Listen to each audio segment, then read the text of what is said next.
kasih. Saya merasa terhormat bersama Anda hari ini di acara wisuda Anda dari salah satu universitas terbaik di dunia.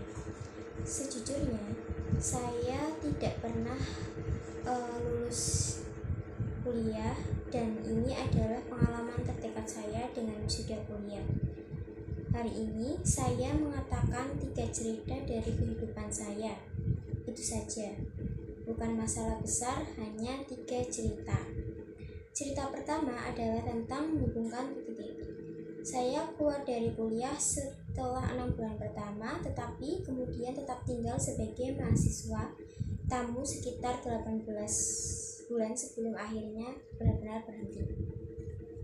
Jadi mengapa saya putus kuliah? Ini dimulai sebelum saya lahir. Ibu kandung saya adalah seorang mahasiswi pasca sarjana muda yang belum menikah, dan dia memutuskan untuk menyerahkan saya untuk diadopsi.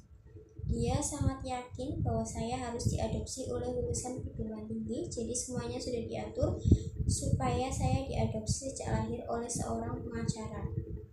Hanya saja saya lahir, mereka memutuskan di menit terakhir. Mereka benar-benar ingin seorang anak perempuan. Jadi, orang tua saya berada dalam daftar tunggu menerima telepon di tengah malam yang menanyakan kami memiliki bayi laki-laki yang tidak terduga. Apakah kalian menginginkannya? Mereka berkata, tentu saja. Ibu kandung saya kemudian mengetahui bahwa ibu saya tidak pernah lulus kuliah dan ayah saya tidak pernah lulus SMA. Dan 17 tahun lalu saya benar-benar kuliah. Namun dengan naifnya saya memilih perguruan tinggi yang hampir sama mahalnya dengan Stanford, dan seluruh tabungan orang tua saya yang berasal dari kelas pekerja dihabiskan oleh biaya kuliah saya setelah 6 bulan, dan saya tidak melihat manfaatnya lagi. Saya tidak tahu apa yang ingin saya lakukan dengan hidup saya dan tidak tahu bagaimana kuliah akan membantu saya mengetahuinya, dan disinilah saya menghabiskan semua uang yang telah orang tua saya tabung sepanjang hidup mereka.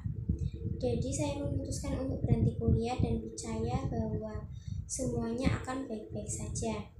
Saat itu memang cukup menakutkan, tetapi jika dipikir-pikir, itu adalah salah satu keputusan terbaik yang pernah saya lakukan.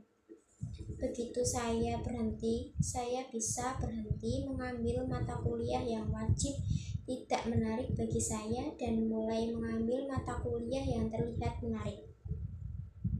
Tidak semuanya romantis. Saya tidak punya kamar asrama, jadi saya tidur di lantai kamar teman-teman. Saya mengumpulkan botol Coca-Cola untuk mendapatkan uang kembali 5 sen, dan saya berjalan kaki sejauh 7 mm menyeberangi kota setiap minggu malam untuk mendapatkan salah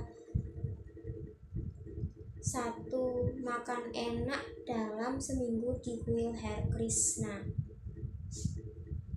Saya menyukainya, dan banyak hal yang saya temukan secara tidak sengaja dengan mengikuti rasa ingin tahu, dan saya ternyata sangat berharga di kemudian hari. Izinkan saya memberi salah satu contoh. Kuliah di Rhodes College pada waktu itu mungkin menawarkan pengajaran kaligrafi terbaik di negara ini. Di seluruh kampus, setiap poster, setiap label di setiap laci, semuanya ditulis tangan dengan kaligrafi yang indah. Karena saya putus kuliah dan tidak harus mengikuti kelas reguler, saya memutuskan untuk mengambil kelas kaligrafi untuk mempelajari cara melakukannya. Saya belajar tentang jenis huruf sans serif, tentang jarak antar kombinasi huruf, tentang apa yang membuat tipografi yang hebat menjadi hebat. Itu indah, bersejarah, memiliki kehalusan arsitek artistik yang tidak bisa diungkapkan oleh ilmu, dan saya merasa itu sangat menarik. Semuanya ini bahkan tidak memiliki harapan untuk diterapkan secara praktik dalam hidup saya. Namun 10 tahun kemudian, ketika saya mendesain komputer Machineders pertama, semuanya kembali terlintas dalam pikiran saya dan kami mendesain semua ke dalam Mac. Ini adalah komputer pertama saya, tipografi yang indah, yang cantik. Seandainya saya tidak pernah mengikuti salah satu mata kuliah itu di perguruan tinggi, Mac tidak akan memiliki jenis huruf atau font dan spasi. Dan karena Windows hanya meniru Mac, kemungkinan besar tidak akan ada komputer pribadi yang memilikinya.